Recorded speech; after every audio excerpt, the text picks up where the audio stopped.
Citra Kirana ikhlas terima anak biologis Reski dari perempuan lain.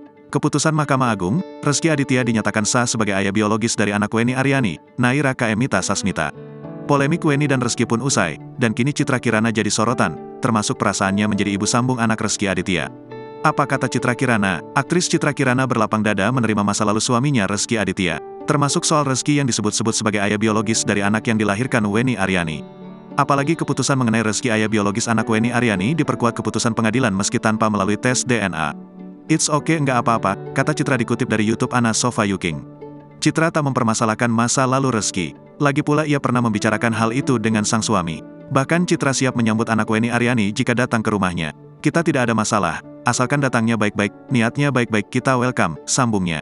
Citra juga tak keberatan seandainya Reski menafkahi anak tersebut. Kalau memang Reski harus memberikan nafkah untuk anaknya, it's okay, enggak apa-apa, sangat enggak apa-apa sekali, ujar Citra.